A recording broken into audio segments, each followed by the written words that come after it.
आज हम पढ़ने वाले हैं रिलेशंस के कुछ क्वेश्चंस। रिलेशंस एंड फंक्शंस का लेक्चर नंबर 3 है ये। क्लासेस कुछ दिनों तक नहीं हो पाई क्योंकि मेरे एग्जाम्स चल रहे थे, तो अब से वीडियोस फ्रिक्वेंटली आएंगे, आप लोग लगे रहिए।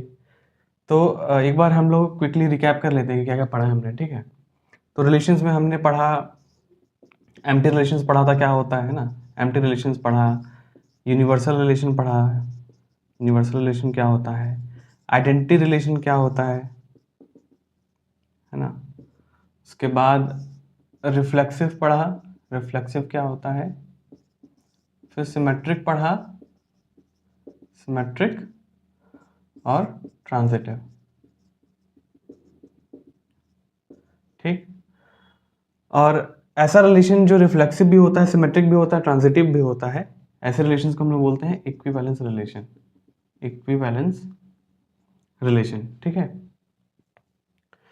रिलेशन आई होप याद होगा, एक सेट है ए, ये दूसरा सेट है बी, सेट ए से सेट बी के एलिमेंट्स ऑफ सेट ए और elements of set B mapped होते थे, है ना, इसको रिलेशन कहा जाता था। हम लोग पढ़ने वाले हैं रिलेशन ऑन सेट ए, मतलब सेट ए का रिलेशन सेट ए से ही डिफाइन किया गया है। ठीक है, सेट ए के एलिमेंट्स को सेट ए के एलिमेंट से ही मैप किया गया है, इसको बोलते हैं रिलेशन ऑन सेट ए। ठीक, तो ये हम नहीं पढ़ने वाले, ये पढ़ने वाले हैं। ठीक है, रिफ्लेक्सिव किसको कहते थे, जब ए रिलेटेड होगा ए के साथ। ठीक, सिमेट्रिक किसको कहते हैं, अगर ए रिलेटेड है बी के साथ तो बी भी रिलेटेड होना चाहिए ए के साथ। ठीक, और ट्रांजिटिव किसको कहते हैं, अगर ए रिलेटेड है बी के साथ और बी रिलेटेड है सी के साथ तो फिर ए रिलेटेड होगा सी के साथ। ठीक है, ये होता था रिफ्लेक्सिव, सिमेट्रिक और ट्रांजिटिव। हमने क्वेश्चंस ज़्यादा नहीं किए हैं, बस समझाते कि क्या होता है ना। अब हम इस लेक्चर में क्वेश्चंस करने वाले हैं। देखते हैं कुछ 10 क्वेश्चंस के आसपास या 10-15 कुछ क्वेश्चंस करेंगे हम लोग। RS अग्रवाल से करने वाले हैं। सारा क्वेश्चंस करना पॉसिबल नहीं है, बहुत सारे क्वेश्चंस हैं बुक में, तो हम लोग कुछ कुछ सिलेक्टेड क्वेश्चंस करेंगे और जो क्वेश्चंस आपसे नहीं बनेंगे उसको आप टेलीग्राम में भेज दीजिएगा। ठीक है, तो चलिए एक क्वेश्चन पूछते हैं आपसे पहले। बुक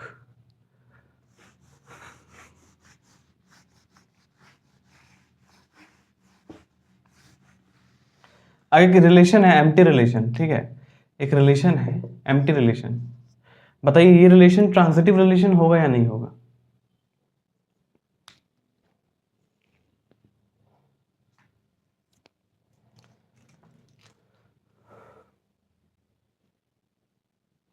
रिलेशन ट्रांजिटिव रिलेशन होगा या नहीं होगा। ये रिलेशन ट्रांजिटिव रिलेशन होगा। ट्रांजिटिव रिलेशन ये वाला याद है केस कि ए बी अगर रिलेटेड है एक दूसरे से एंड बी सी रिलेटेड है एक दूसरे से, तो ही हम ढूंढते हैं कि ए सी रिलेटेड है कि नहीं। ठीक है, अगर ये कंडीशन मिला और ये मिला ही नहीं तो इसके लिए हम वरी करते ही नहीं है। ठीक है, अगर ये सिर्फ है और ये है ही नहीं तो इसको हम ढूंढते ही नहीं है ना। पहले क्वेश्चंस किया था मैं लेक्चर नंबर 2 में।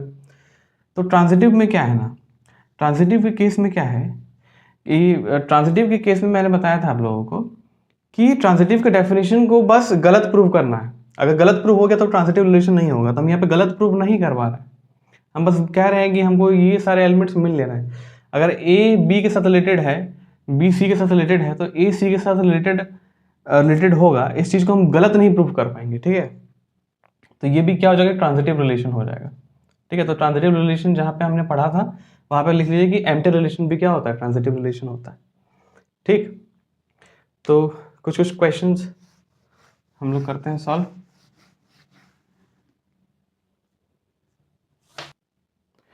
तो चलिए इस क्वेश्चन को सॉल्व करते हैं हम लोग। Let A be the set of, पहले क्वेश्चंस को पढ़ना है, अगर समझ नहीं आता 2 बार तीसरी बार पढ़ना है ना। तो एक बार पहले हम लोग पढ़ते हैं, कीवर्ड्स देखते हैं क्या। Let A be the set of all triangles in a plane. एक प्लेन है, जैसे कि ये प्लेन है। ठीक है, इसमें जितने भी ट्राइंगल्स बन सकते हैं, सारे ट्राइंगल्स का सेट क्या है, सेट ए।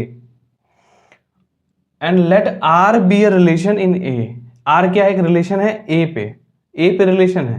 ठीक है, ए में क्या है, सारे ट्राइंगल्स का सेट है और रिलेशन सेट ए पे है, ठीक। Defined by R equals the set of all, अब देखिए इसको तो वैसे डेल्टा बोलते हैं लेकिन यहाँ पे ट्राइंगल के सेंस में यूज हुआ है, तो triangle 1 triangle 2 such the triangle 1 congruent है ट्राइंगल 2 के साथ, ठीक है। तो यहाँ पे रिलेशन क्या है, the set of all triangle 1 और ट्राइंगल 2 सच दैट ये दोनों ट्राइंगल कॉन्ग्रुएंट है, ठीक है। ये रिलेशन दिया गया है, तो हमको दिखाना है कि ये इक्विवेलेंस रिलेशन है या नहीं। इक्विवेलेंस रिलेशन का मतलब क्या होता है, इक्विवेलेंस रिलेशन का मतलब ये होता है कि वो रिलेशन, जैसे ये रिलेशन है, तो ये रिलेशन आपका रिफ्लेक्सिव भी हो, सिमेट्रिक भी हो और ट्रांजिटिव भी हो, ठीक है। तो सबसे पहला हम केस क्या करेंगे, फॉर रिफ्लेक्सिविटी, ठीक है, फॉर रिफ्लेक्सिविटी। अब रिफ्लेक्सिविटी के लिए हम चेक करने वाले हैं रिफ्लेक्सिव, एक रिलेशन रिफ्लेक्सिव वो क्या कहता है, अगर कोई रिलेशन रिफ्लेक्सिव है मतलब कि एक एलिमेंट खुद के साथ रिलेटेड होगा, है ना। तो हम लिख लेते हैं लेट, ये जो ट्रायंगल है, ठीक है, लेट ट्रायंगल, ये जो ट्रायंगल है, जैसे बोला कि let A be the set of all triangles, ठीक है। तो यहाँ पर ट्रायंगल 1 ट्रायंगल 2 के साथ रिलेटेड है, तो हम मान लेते हैं कि ये जो ट्रायंगल है, ये मान लेते हैं कि ये ट्रायंगल बिलोंग करता है इस सेट को, ठीक है। कि जितने भी तरह के ट्रायंगल्स है, ये सारे ट्रायंगल बेसिकली एलिमेंट की तरह यूज किया गया है। तो ये जो ट्रायंगल है वो सेट ए को बिलोंग करता है। सेट ए क्या है, सारे बहुत सारे ट्रायंगल्स है इसमें, तो हम मान लेते हैं कि ये जो ट्रायंगल ये सेट ए को बिलोंग करता है, ठीक है। तो अगर सेट ए को बिलोंग करता है तो रिलेशन किस पे डिफाइंड है, रिलेशन डिफाइंड है ए में, रिलेशन किस पे डिफाइंड है, ए में। तो अगर रिलेशन ए में डिफाइंड है, इसका मतलब कि जो ये दोनों रिलेटिव होना चाहिए एक दूसरे से। ये हम लोग को प्रूफ करना है ना, कि ये लिखना नहीं है अभी, हम लोग को ये प्रूफ करना है कि ये दोनों रिलेटेड है। तो इसको प्रूफ करने के लिए हम ये कह सकते हैं कि एक ट्रायंगल खुद से ही कॉन्ग्रुएंट होता है। कह सकते हैं एक ट्रायंगल खुद से ही कॉन्ग्रुएंट होता है, बिल्कुल कह सकते हैं। जब एक ट्रायंगल खुद से ही कॉन्ग्रुएंट होता है तो हम ये कह सकते हैं कि ये ट्रायंगल, अभी एक्चुअली रिकॉर्डिंग बंद हो गया था क्योंकि फ़ोन ओवरहीट हो चुका था। ओके, तो ओवरहीट होने के कारण वीडियो अचानक से पॉज हो गया था। खैर, तो रिफ्लेक्सिविटी के बारे में हम बात कर रहे थे। ये रिलेशन रिफ्लेक्सिव कैसे है, तो रिफ्लेक्सिव मतलब होता है कि कोई एलिमेंट खुद से रिलेटेड हो, ठीक है। तो क्या कोई खुद से रिलेशन क्या गिवन है कि दो ट्रायंगल तुम्हारा कॉन्ग्रुएंट होगा, तो क्या कोई ट्रायंगल खुद से कॉन्ग्रुएंट हो सकता है। कॉन्ग्रुएंट का मतलब क्या होता है, अभी जैसे मान लीजिए कि ये स्टिकी नोट्स है, ठीक है। तो ये ऊपर एक पेज है ना, अरे ये एक नोट वाला पेज है, इसको इसके ऊपर अगर हम रखेंगे तो बिल्कुल ये इसको कवर कर लेगा, कोइंसाइड कर जाएगा, ठीक है। अगर हम ऊपर से देखेंगे तो पीछे वाला नहीं दिखेगा हमको, और पीछे से देखेंगे तो आगे वाला ना दिखेगा, ठीक है। इसको हम बोलते हैं कॉन्ग्रुएंसी, है ना। तो दो ट्रायंगल कॉन्ग्रुएंट तो होगा ही, ऑब्वियस सा बात है। सिमेट्री के बारे में अगर बात करेंगे तो सिमेट्री कहता है कि ए बी, अगर सिमेट्री क्या कहता है, अगर ए रिलेटेड है बी के साथ तो बी भी रिलेटेड होगा ए के साथ, ये सिमेट्री कहता है ना। तो अगर ट्रायंगल 1 ट्रायंगल 2 रिलेटेड है, अगर ट्रायंगल 1 ट्रायंगल 2 सेट ए में आता है, सेट ए में आता है मतलब कि ये सेट ऑफ ऑल ट्रायंगल जो है ना सेट ए, इसमें ट्रायंगल 1 ट्रायंगल 2 आता है। तो ट्रायंगल 1 ट्रायंगल 2 अगर एक दूसरे से रिलेटेड है, इसका मतलब क्या होगा, इसका मतलब ये होगा कि ट्रायंगल 1 कॉन्ग्रुएंट है ट्रायंगल 2 के साथ। अब अगर ट्रायंगल 1 ट्रायंगल 2 के साथ कॉन्ग्रुएंट है तो हम ये भी तो कह सकते हैं कि ट्रायंगल 2 ट्रायंगल 1 के साथ कॉन्ग्रुएंट है। अगर हम ये कह सकते हैं तो हम लिख सकते हैं कि ट्रायंगल 2 और ट्रायंगल 1 ये रिलेशन से बिलोंग कर रहे हैं, यानी कि ट्रायंगल 2 रिलेटेड है ट्रायंगल 1 के साथ। अगर ये हम कह सकते हैं तो हम क्या कहेंगे, तो हम कहेंगे देयरफॉर R इज सिमेट्रिक, है ना। R क्या है, सिमेट्रिक है। और थर्ड वन क्या है, थर्ड वन है ट्रांजिटिविटी का, ट्रांजिटिविटी क्या कहता है याद है, ठीक। तो हम मान लेते हैं कि लेट ट्रायंगल 1 ट्रायंगल 2 और ट्रायंगल 3 तीनों के तीनों सेट ए से बिलोंग करते हैं, ठीक है। तीनों के तीनों सेट ए से बिलोंग करते हैं। तो अगर ट्रायंगल 1 और ट्रायंगल 2 रिलेटेड है एक दूसरे से, ठीक है, एंड ट्रायंगल 2 ट्रायंगल 3 एक दूसरे से रिलेटेड है, इसका मतलब क्या हुआ कि triangle 1 congruent, this implies triangle 1 congruent है ट्रायंगल 2 के साथ, एंड ट्रायंगल 2 कॉन्ग्रुएंट है ट्रायंगल 3 के साथ। अगर ट्रायंगल 1 कॉन्ग्रुएंट है ट्रायंगल 2 के साथ और ट्रायंगल 2 कॉन्ग्रुएंट है ट्रायंगल 3 के साथ, इसका मतलब ये है कि ट्रायंगल 1 अगर एक पेज में हम बनाए तो ट्रायंगल 2 उसको ओवरलैप कर जाएगा, कोइंसाइड कर जाएगा, और ट्रायंगल 2 के ऊपर ट्रायंगल 3 आ जाएगा। तो ट्रायंगल 1 के ऊपर ट्रायंगल 3 रखेंगे तो कोइंसाइड करेगा नहीं करेगा? बिल्कुल करेगा। तो हम लिख सकते हैं कि ट्रायंगल 1 भी कॉन्ग्रुएंट है ट्रायंगल 3 के साथ, यानी कि ट्रायंगल 1 कॉमा ट्रायंगल 3 रिलेटेड है ना, बिलोंग्स टू दिस रिलेशन। तो हम कह सकते हैं देयरफॉर R इज ट्रांजिटिव। ठीक है, लास्ट में हम क्या लिख देंगे? हेंस हम लिख देंगे R is an equivalence relation in A। Hence R is an equivalence relation in A। R is an equivalence relation in A। ठीक है, आसान है। चलिए अब हम नेक्स्ट क्वेश्चन की ओर मूव करते हैं।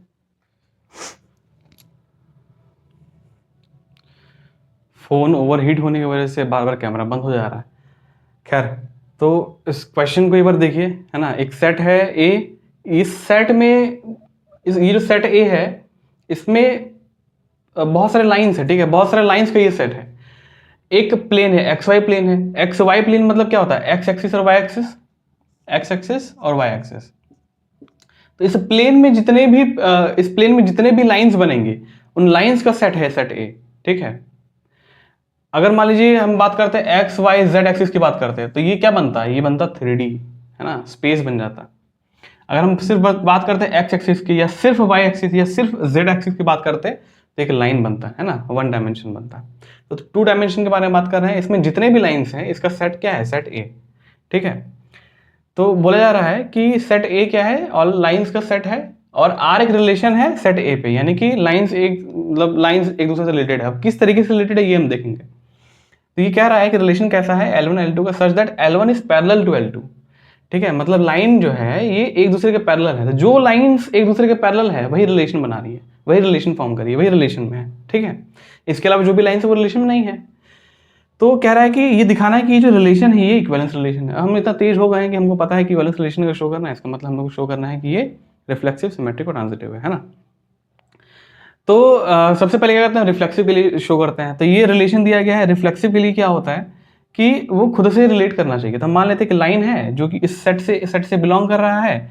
अब ये जो लाइन है इसको हम L मान लिए। अब जो लाइन होता है वो खुद के पैरेलल होता ही है। ठीक है, एक लाइन खुद के पैरेलल है, बिल्कुल है। ठीक है, इसलिए हम बोलेंगे कि ये जो रिलेशन है ये रिफ्लेक्सिव है।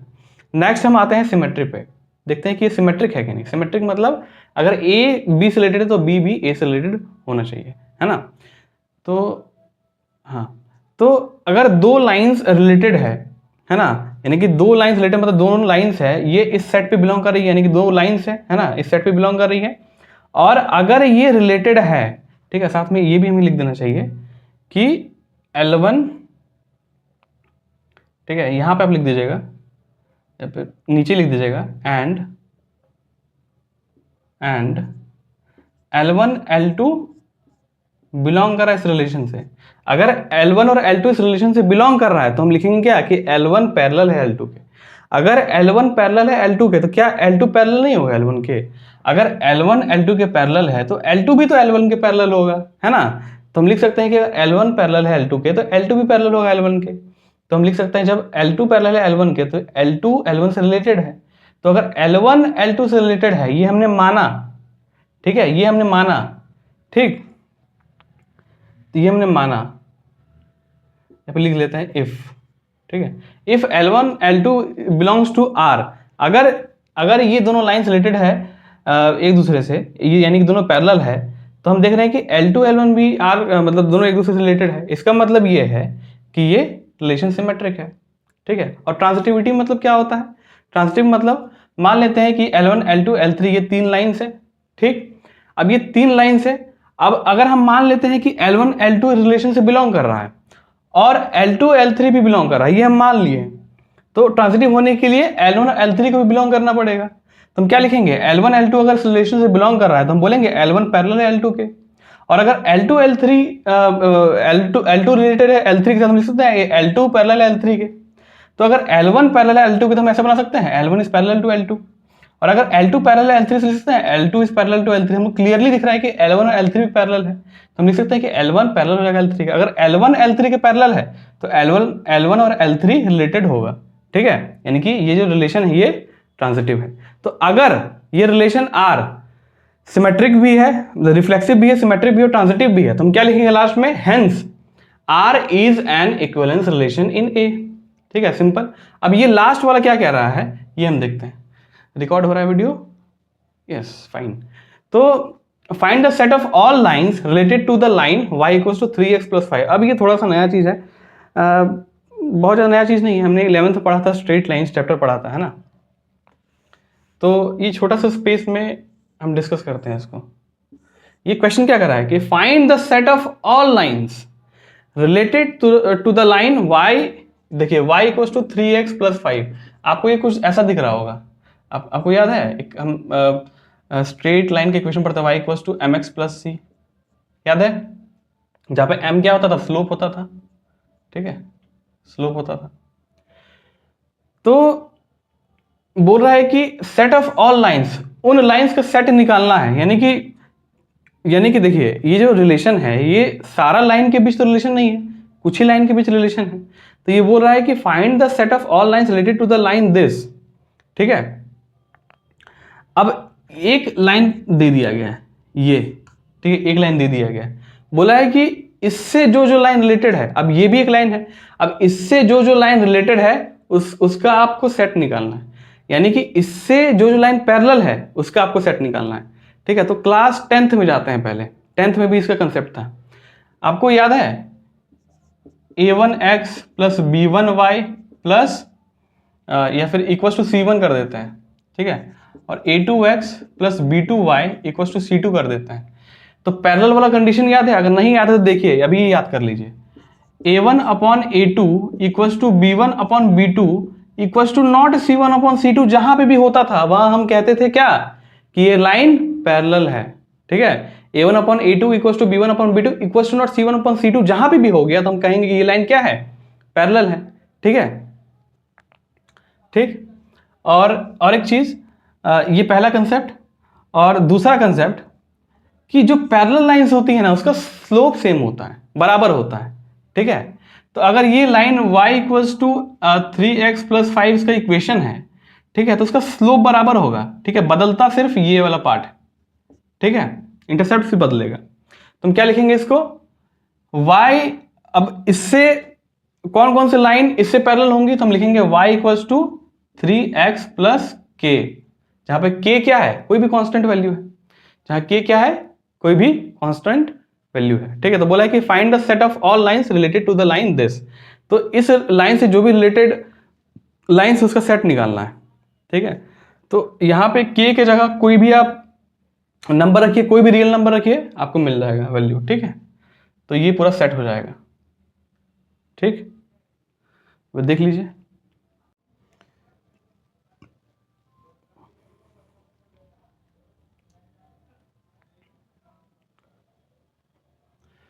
ठीक है, तो ये समझ आ गया, find the set of all lines related to the line this. तो ये इस लाइन से रिलेटेड जितने भी लाइंस है उसका सेट निकालना है। तो ये जो लाइन है ना, यहाँ पे k क्या होगा, हम लिख देंगे k where k is a real number, ठीक है। The set of all lines, the set of, हम लिखेंगे लास्ट में लिखिएगा, the set of all lines of the form y equals to, या फिर of equation y equals to 3x + k where k is a real number is related to the line y equals to 3x + 5। अच्छा, इससे कैसे related है, तो देखिए ये एक लाइन है, ये दूसरा लाइन है, ठीक है। तो यहाँ पे a1 a2 क्या है, x का कोफिशिएंट, x कोफिशिएंट क्या है 3, 3/3 क्या है 1 है, इक्वल्स टू y का कोफिशिएंट क्या है, y का कोफिशिएंट क्या है 1 है दोनों केस में, तो 1/1।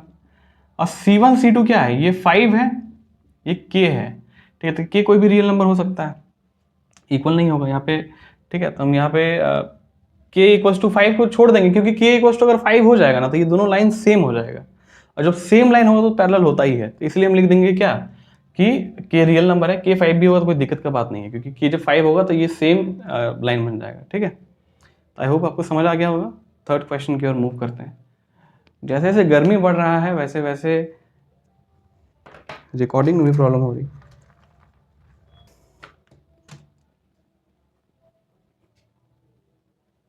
चलिए, तो थर्ड क्वेश्चन देखते हैं क्या है।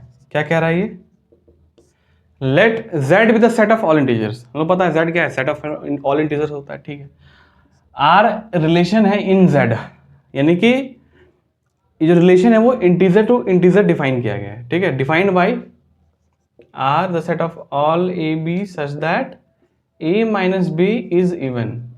ये जो a माइनस बी है ना, ये इवन होगा, मतलब a और b तो बहुत सारा इंटीजर है, इन्फिनिट इंटीजर होगा, लेकिन रिलेशन में सिर्फ वही है, वही नंबर्स आएंगे जिसका डिफरेंस इवन होगा, जिसका डिफरेंस इवन होगा। हम लोग को पता है कि मतलब यहाँ हो सकता है काम आ भी जाए, काम ना भी आए, लेकिन आप लोग एक बात ध्यान में रखिए कि जब किसी इवन नंबर को हम इवन नंबर से सब्ट्रैक्ट करते हैं, डिफरेंस निकालते हैं, तो हमेशा इवन नंबर आता है। ऑड नंबर को ऑड नंबर के साथ सब्ट्रैक्ट करते हैं तो हमेशा एक ऑड नंबर, हमेशा एक इवन नंबर आता है।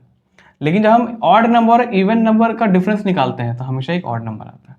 ठीक है, for example even number like 8 minus 6 2, odd number like 9 minus 3 6, odd number like 9 minus even number like 6 gives 3। ठीक है, दिख रहा है, इवन इवन ऑड, है ना। तो हम लोग को दिखाना है कि इक्विवेलेंस रिलेशन है। तो इक्विवेलेंस रिलेशन के लिए सबसे पहले देखते हैं फॉर रिफ्लेक्सिविटी। ठीक है, रिफ्लेक्सिविटी के लिए देखते हैं कि रिफ्लेक्सिव है कि नहीं। ठीक है, रिफ्लेक्सिविटी के लिए हम मान लेते हैं क्या, ये सेट ऑफ ऑल इंटीजर्स बोला गया है ना, तो मान लेते हैं कि a let a belongs to z। a जो है ये z से, ये लिखने का तरीका देखिए, 2-3 क्वेश्चंस अभी आएगा, अभी और क्वेश्चंस करेंगे। लिखने का तरीका देखिए, मान लेते हैं a क्या है, इंटीजर से बिलोंग कर रहा है। यहाँ पर हम एलिमेंट किसका पकड़ते हैं, एलिमेंट किसका लेते हैं, हम एलिमेंट लेते हैं उसका जो रिलेशन बना रहा है। जैसे z टू z है तो z का ही एक एलिमेंट होगा। ठीक है, तो a मान लेते हैं इंटीजर है। ठीक है, तो अगर ये इंटीजर है, ठीक, तो अब ये बताइए कि जो भी इंटीजर होता है, अगर हम अगर कोई भी इंटीजर ले उसको खुद से माइनस कर सब्ट्रैक्ट कर दें तो हमेशा 0 आएगा कि नहीं आएगा, आएगा ना, which is an even number. 0 क्या होता है, एक इवन नंबर। यहाँ पे आप नंबर लिख दीजिएगा, पूरा नंबर लिखिएगा NUMBER, क्योंकि आप बोर्ड्स में है तो बोर्ड्स में हो सकता है नंबर कट जाए, तो नंबर आपको NUMBER नंबर पूरा लिखना है। ठीक है, तो 0 क्या होता है, इवन नंबर होता है। तो अगर किसी नंबर को हम खुद से ही सब्ट्रैक्ट कर रहे हैं तो एक इवन नंबर आ रहा है, इसका मतलब क्या है कि a, belongs to this relation, therefore R is reflexive. आसान है, बहुत आसान क्वेश्चन है, कुछ नहीं है इसमें। ठीक है, फॉर सिमेट्री, सिमेट्री के लिए चेक करते हैं। ठीक है, अब सिमेट्री के लिए हम लोग को 2 एलिमेंट चाहिए, तो हम मान लेते हैं let a b belongs to z, यानी कि इंटीजर है, मान लेते हैं।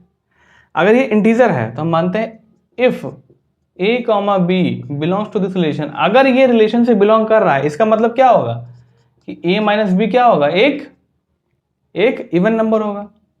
a minus b is an even number, यही ना होगा, a माइनस बी एक इवन नंबर होगा।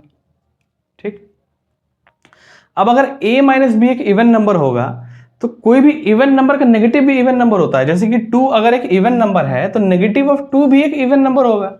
ठीक है, तो अगर a माइनस बी एक इवन नंबर है तो negative of a minus b भी क्या होगा, is also an even number, है ना। तो नेगेटिव a माइनस बी भी क्या होगा, एक इवन नंबर होगा। देखिए हम यहाँ कर क्या रहे हैं। ठीक है, हम कोशिश कर रहे हैं कि यहाँ से शुरू करें और खुद ब खुद b, a रिलेट हो जाए r से। ठीक है, तो इसको हम लिख सकते हैं b माइनस ए, ये माइनस अंदर जाएगा तो ये माइनस से बनेगा और माइनस b बन जाएगा प्लस b, तो b माइनस ए क्या है, is also an even number, लिख सकते हैं हम। तो b माइनस ए भी क्या हो जाएगा, एक इवन नंबर हो जाएगा। अब b माइनस ए अगर इवन नंबर हो गया, इसका मतलब क्या है, अगर b minus see even number हो गया, इसका मतलब ये हुआ कि b कॉमा a भी आपका रिलेशन से बिलोंग कर रहा है, देयरफॉर r इज सिमेट्रिक। कितना आसान क्वेश्चन है, कुछ है इस क्वेश्चन में? कुछ नहीं है ना, बहुत आसान आसान क्वेश्चन है। थर्ड नंबर हम चेक करते हैं ट्रांजिटिविटी, फॉर ट्रांजिटिविटी हम देखना चाहते हैं कि ट्रांजिटिव है या नहीं। ठीक है, तो ट्रांजिटिव के लिए हम 3 एलिमेंट पकड़ेंगे। Let A B C belongs to Z. ठीक है, A B C belong to Z मान लेते हैं। तो अगर if A B related to R and B C is related to R, अगर ऐसा है तो हम लिख सकते हैं कि A minus B and B minus C are even numbers. लिख सकते हैं कि नहीं, है ना। अगर ए बी रिलेटेड है और बी सी रिलेटेड है तो हम लिख सकते हैं कि ए माइनस बी भी इवन होगा और बी माइनस सी भी इवन होगा। ठीक है, अब हम दो इवन नंबर को अगर हम ऐड करेंगे तो इवन नंबर ही आएगा, ये हमने अभी डिस्कस किया था, काम आ गया ना। तो हम क्या करते हैं, sum of two even numbers is also an even number. यह बात हम लोगों को पता है कि दो इवन नंबर का सम क्या होता है, हमेशा इवन होता है।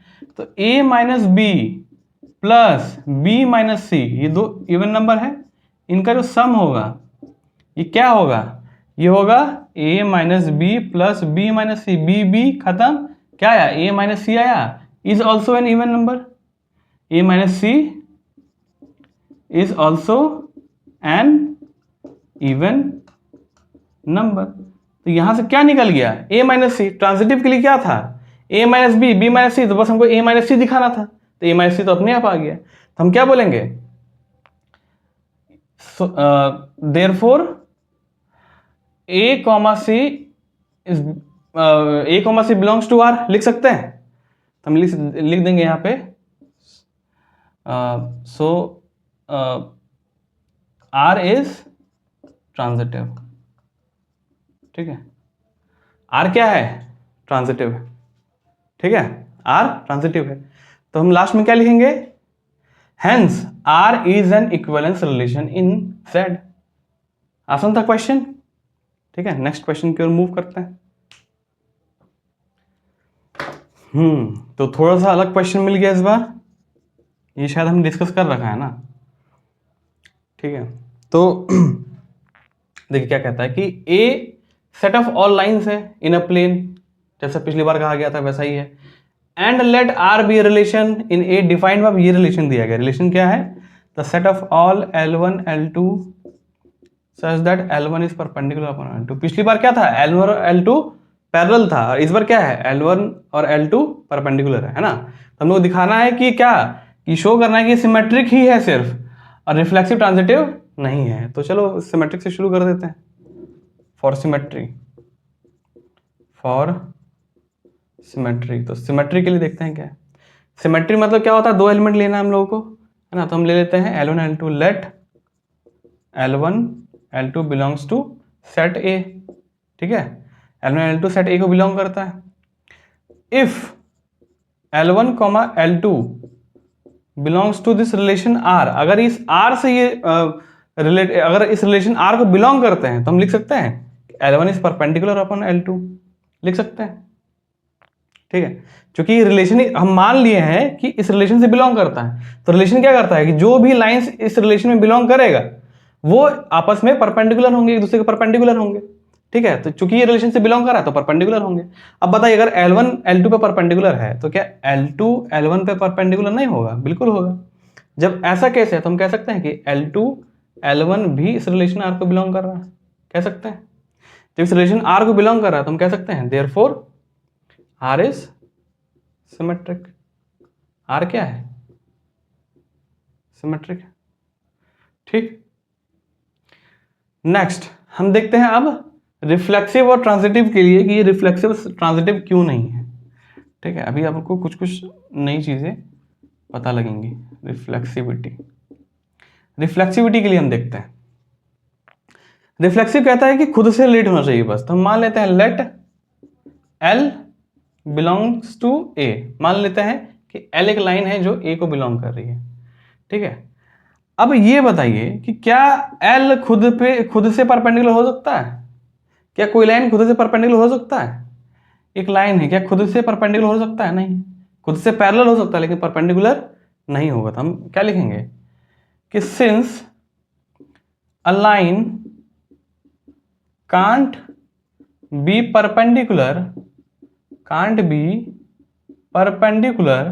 To itself. एक लाइन खुद से परपेंडिकुलर तो खुद पे परपेंडिकुलर तो नहीं होगा, तो हम क्या लिखेंगे?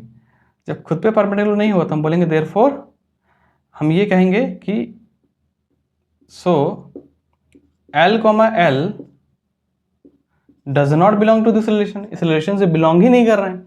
जब इस रिलेशन से बिलोंग नहीं कर रहे हैं तो R is not reflexive, R reflexive होगा ही नहीं, ठीक है। नेक्स्ट अब हम देखते हैं ट्रांजिटिव के लिए। इंक दिख रहा है, इसके बाद इंक फिल कर देंगे। थर्ड,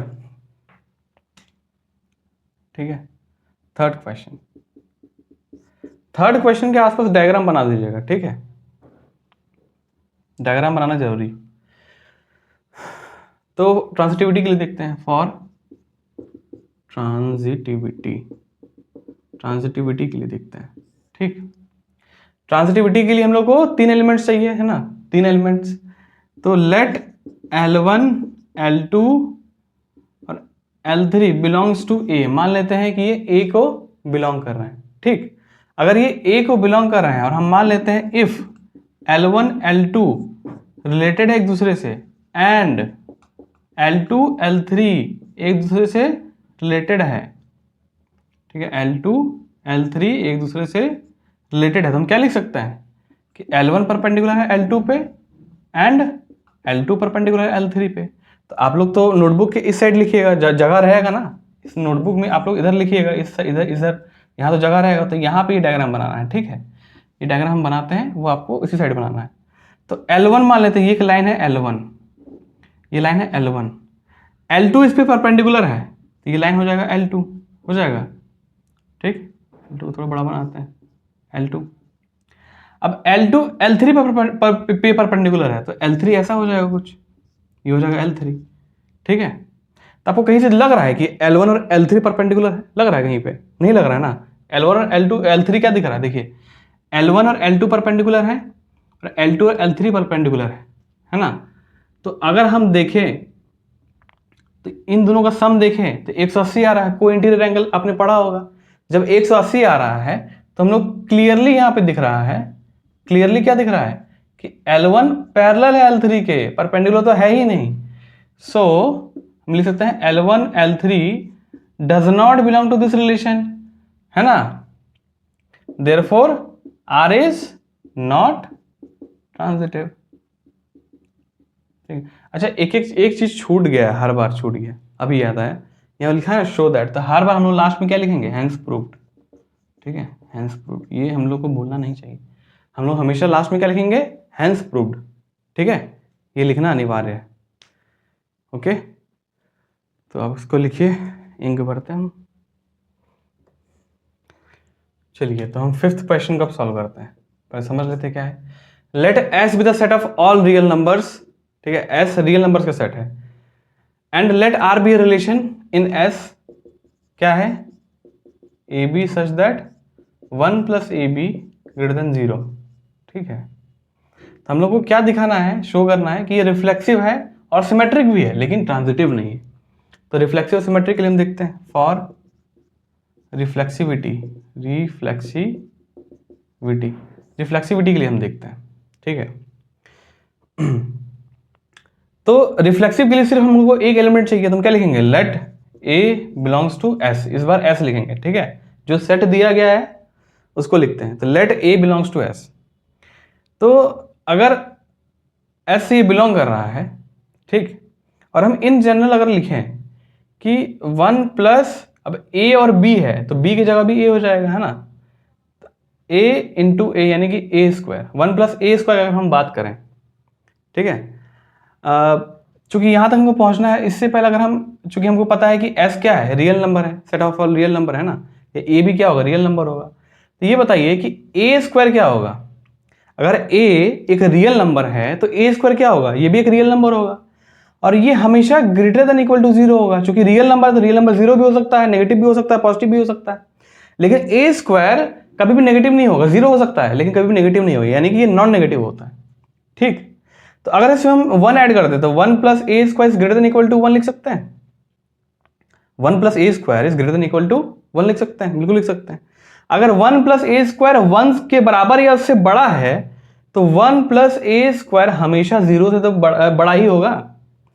देखिए यहाँ पे इक्वालिटी का साइन नहीं डाल सकते हम लोग। क्यों नहीं डाल सकते? क्योंकि यहाँ पे लिखा है कि 1 plus a square greater then और इक्वल टू 1। इससे कभी छोटा नहीं होगा, 1 से बराबर भले हो सकता है।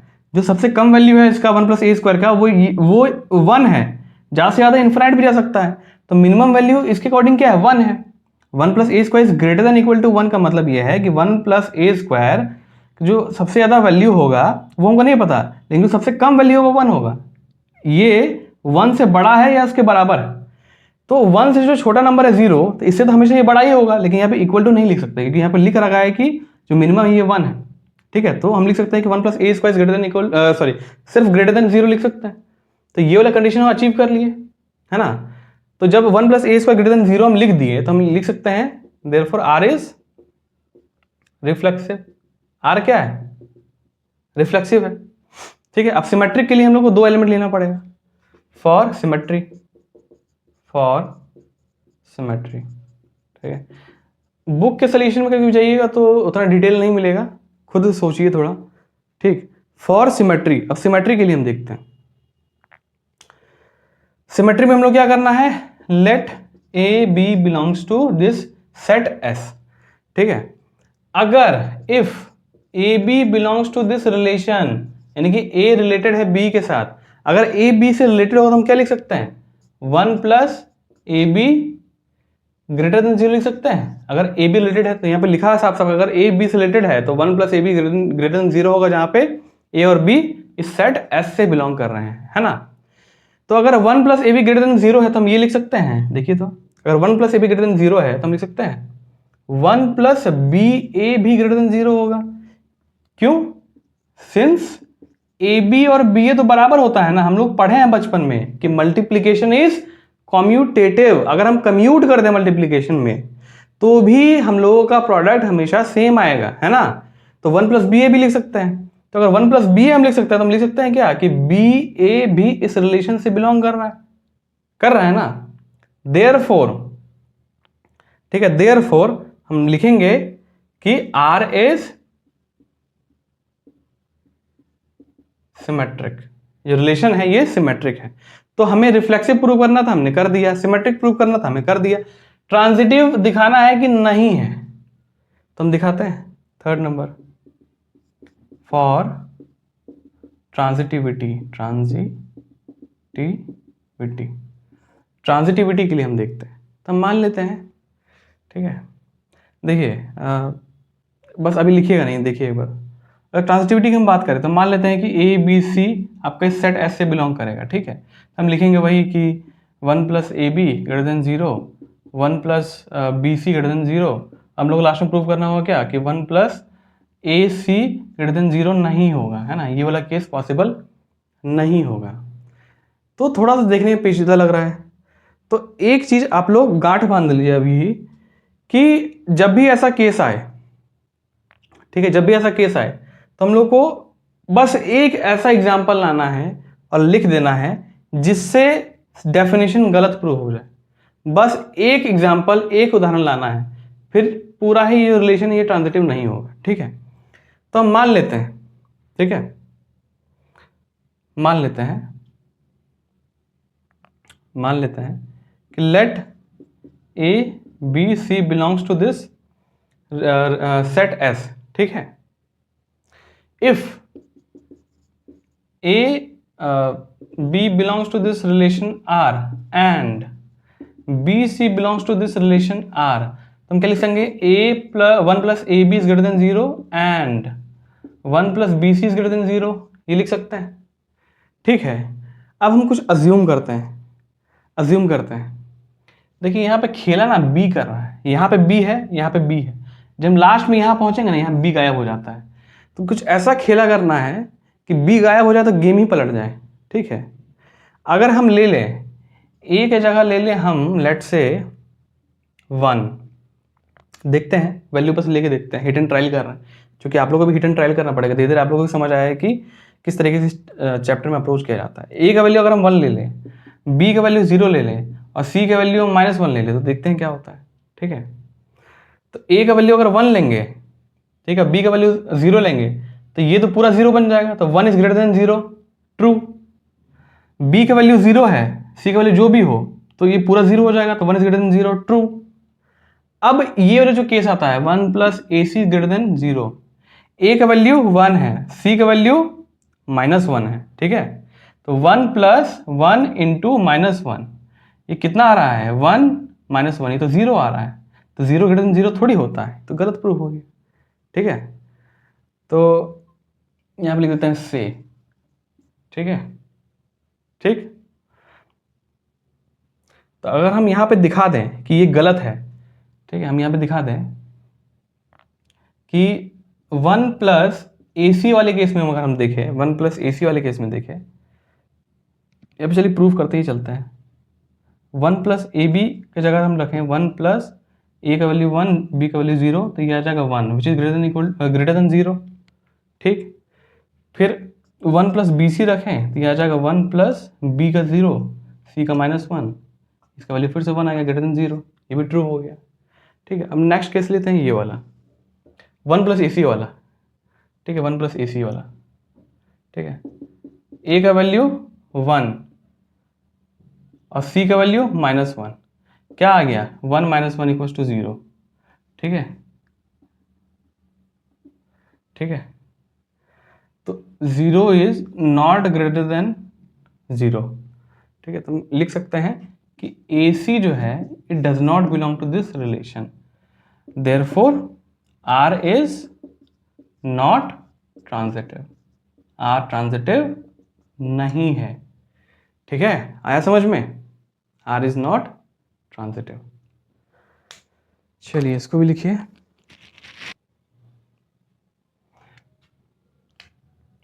चलिए ये लास्ट क्वेश्चन है, देखते हैं हम लोग।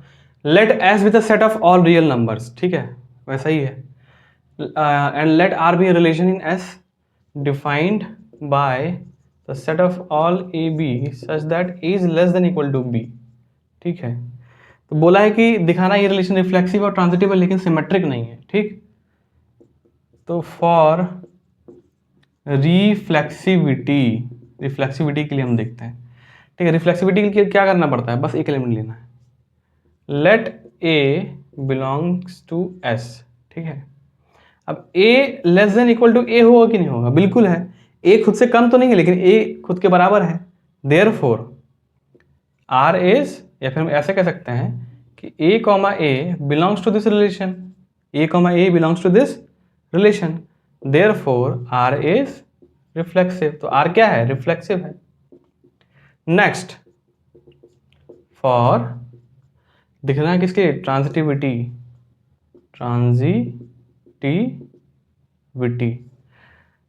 में हम लोग तीन एलिमेंट लेना पड़ेगा। Let A B C belong to this set S. ठीक है, if A B belongs to this relation R and B C belongs to this relation R, तो हम क्या लिख सकते हैं कि A is less than equal to B and B is less than equal to C, लिख सकते हैं, इस रिलेशन के अकॉर्डिंग लिख सकते हैं। अगर a is less than equal to b है और b is less than equal to c, तो लिख सकते हैं a is less than equal to b और b is less than equal to c। तो साफ साफ दिख रहा है क्या कि a is less than equal to c, यानी कि a और c जो है इस रिलेशन से बिलोंग कर रहा है, a और c इस रिलेशन से बिलोंग कर रहा है, देयरफॉर हम क्या बोलेंगे, r is reflexive, r is transitive. r क्या हो गया, ट्रांजिटिव हो गया, लेकिन r सिमेट्रिक क्यों नहीं है ये हम लोग को देखना है। चलिए देखते हैं। Third one, for symmetry. ठीक है, सिमेट्री में 2 एलिमेंट लेते हैं हम लोग, तो let A B belong to this set S. ठीक है, तो if A B belongs to this relation R, तो is less than equal to B होगा, ए जो है बी से कम होगा। तो क्या आपको लग रहा है कि बी भी ए से कम होगा? अब ऐसे समझ नहीं आ रहा होगा, जब भी ऐसा केस हो तो नंबर्स को पकड़िए। ठीक है, ठीक है, तो A is less than equal to B से ए का वैल्यू है 2 और ए चूंकि छोटा है बी से, तो बी का वैल्यू हम ले लेते हैं 3। बराबर नहीं ले लीजिएगा, वरना फिर हम लोग को बस गलत प्रूव करना है ना, एक उदाहरण लेके।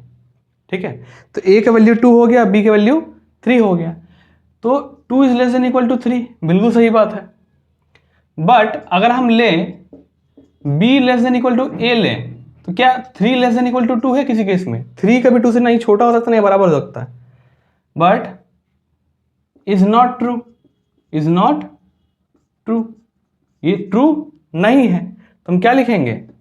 हम लिखेंगे कि ये जो ए बी है, ये बी ए है ना, बी ए इस रिलेशन से बिलोंग नहीं कर रहा है। ए बी तो बिलोंग कर रहा है लेकिन बी ए बिलोंग नहीं कर रहा है।